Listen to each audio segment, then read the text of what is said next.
Okay, so I'm Shane Roberts. I'm sitting here with Robin. We're in the East Village, just to give you a little bit of a panoramic view of the city.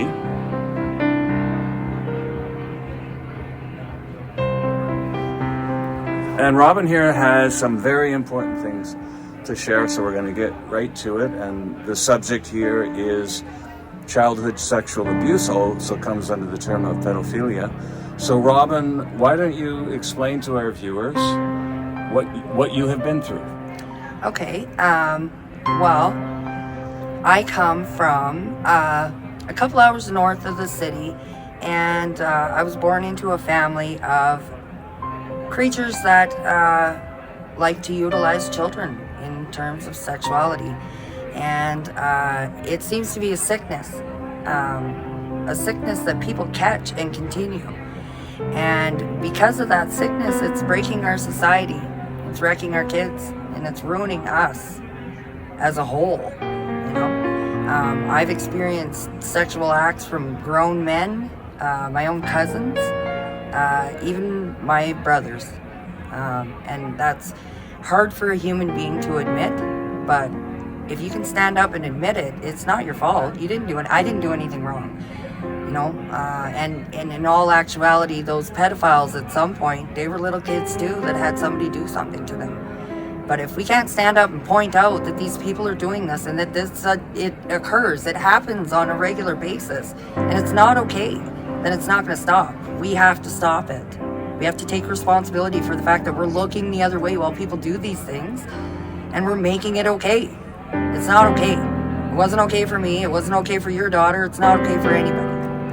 So I understand from our discussion earlier that there was a range of assailants or abusers in your life, and as a child entering adulthood, much of the abuse you retained. You didn't repress it all. It was there in the back of your mind, maybe occasionally in your conscious thoughts, but there was also a very important and crucial and very difficult component of the abuse that you had repressed. Could you tell us, in whatever details you choose, a little bit about that repression, and in particular, what triggered the memories and the return of memories? Well, I experienced, my dad's brother is a convicted pedophile. So I was abused by him. My mom's little brother, he wasn't a convicted pedophile, but he did stuff to me, and he ended up taking his own life when he got older. But what I didn't realize, and I remembered those things, and I told people about those things, my family members, but I didn't realize until I was 40 years old that my dad was the one who started that. I didn't realize that. At all. And then one day, I had this memory, and I asked my dad, and he told me, yeah, he did. He admitted it. He told me the truth, and he took his life. This happens a lot. If you read the stories of survivors of childhood sexual abuse, it often happens that when they have that return of memory and they confront the individual responsible for that tranche of memories, as you will, that was so painful to the child it had to be repressed, they often come clean and say, you're right, I did do that. And it strikes me that for some of them, they truly live with the shame of what they did, and when that moment of if you will, being caught comes, it's like perhaps they feel a sense of relief. Oh, it was. It was a sense of relief for him. So, of course, it's tragic and sad that his way of resolving that pain was ultimately to take his own life. And yet, at the same time, tragic as that is, it was really a validation. It really was. It is a validation, absolutely. And it was a harsh reality. That was 3 years ago. It'll be 10th February. It's 3 years. And it was hard in the fact that none of my family believed me, even though he told the truth, and then took his life. Still to this day, I don't think most of them believe me, because it's too hard to look at their own truth, But he admitted it. He had integrity enough to admit it, and then he sacrificed his own life so that I could continue to live, to stop these kinds of things, because it's not right.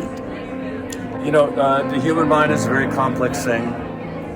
And, although his own life was fraught with controversy, I do believe that the psychiatrist Freud, one gift he did give humanity was, if you will, the discovery of the subconscious. And Freud explained that the subconscious operates on a set of rules completely different from how our conscious mind operates. There are naysayers, I don't even want to give them any voice here when it comes to this idea that you actually repress memories and then they can return to you.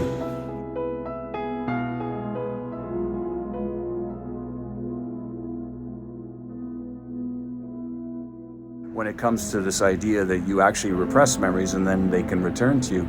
But of course we can, with the complex layers.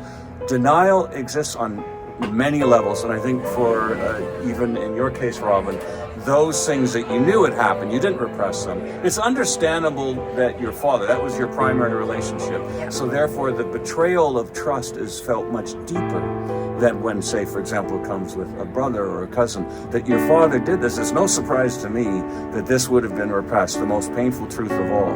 Do you want to, you had mentioned COVID, that the COVID narrative coincided with the return of memory? It did. It, like the fact that we were all isolated, the fact that we were all made to go within. I had to go within, and when I went within, that's what I saw. I saw that, and then I had that courage, and he admitted it, and like I said, he took his own life. So that's a remarkable and interesting observation. The isolating effects of COVID triggered the memory of what would have been a horrendous isolating effect on a person. When a child is abused by a parent, the child has to cope with that in often ways that are probably non-linguistic, but there is a kind of a thought process taking place. And as we know, with the existence of the subconscious, there'd be all kinds of processes going on there. And I believe one of the things the child must do, the idea that your parent is wrong, has done something evil, that's a difficult thing to take on because the child needs to be in a safe environment. So often what happens is the child, in order to make of a dysfunctional parent who has done something awful and horrific, it must be me. I must be to blame. Did that play a role at all? Was there any self-blame going on there? Was there any? No, I never experienced You never went any down that self-blame, avenue. but I will tell you what Yeah. I did experience.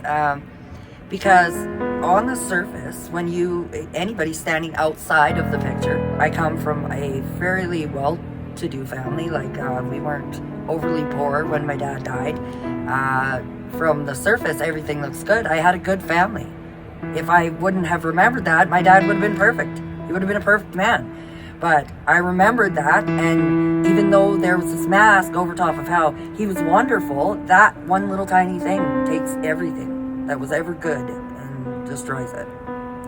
Right? And in a child's mind, then that you do start to look at yourself after that, because, like, why wasn't I important enough? How come I wasn't important enough when I told the schools, and I told my mom, and I told my friends, and I told my family, I told the doctors, I've told police I wasn't important enough. So now I have to stand up for myself and all the other kids out there who just don't seem to be important enough. Because we're really actually that important. We mattered then and we matter now. Do you have the impression that police services, whether we're talking Calgary Police Service, RCMP in Alberta, that there seems to be an inertia there in favor of the perpetrators? There absolutely is, because these perpetrators go in and out of that system all the time, and you cannot tell me that they don't know. They have phones. When you phone a jail system or jail system phones you, all those calls are recorded. And you can't tell me that there aren't weirdos talking to weirdos who know what's going on. Those police hear that shit. The judicial system hears that shit. When people like me go into a cop shop and straight up tell you that that's happened, isn't that enough? Isn't that enough to, like, investigate it? And when a person goes to not just one or two, but 3 different RCMP detachments and makes detailed complaints about this pedophile family, and then goes to the city police here in Calgary, and not one of those jurisdictions does anything, doesn't even look into it.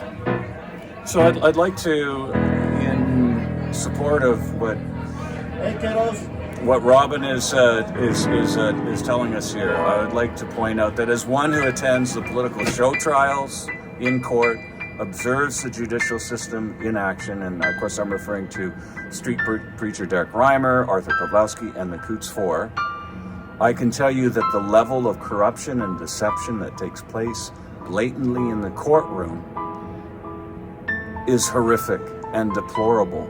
So, of course, in the matter of, say, framing the Coots Four with this bogus charge of conspiracy to commit murder, we have a judicial system, we have RCMP chief superintendents willing to lie on the stand. So, of course, those of you who can't believe that the RCMP detachments of the Calgary Police Service would turn a deaf ear and a blind eye to reports of pedophilia, folks, you need to start waking up to the state of the judicial system in Canada. So, Robin, I'd like to thank you for your courage and bravery and telling you your story, and I'd like you to finish this interview with final thoughts. Okay, well, my final thought is this. If you're a victim of anybody that's perpetrated anything like that against you, stand up for yourself and give it back to the perpetrator. Even if it hurts a little, you give it back to them because it's not yours. You didn't do anything wrong and you don't deserve to hold that. And for the perpetrators out there, I feel for you. You know, I feel bad for you. I feel sorry for you. But your wrath is your own, you know? And if you can't handle the heat and don't want to go to jail, you know, you can always go to God. That is your choice. It's a free will, sovereign universe. Regardless, I hope to teach all of these young kids that all of these pedophiles have affected, that they didn't do anything wrong to deserve this. And we can change this so that our kids don't ever, ever have to know what it felt like to have somebody take their innocence. Because once you take someone's innocence, you can't give it back. It doesn't come back to you. You can't give it back. Thank you.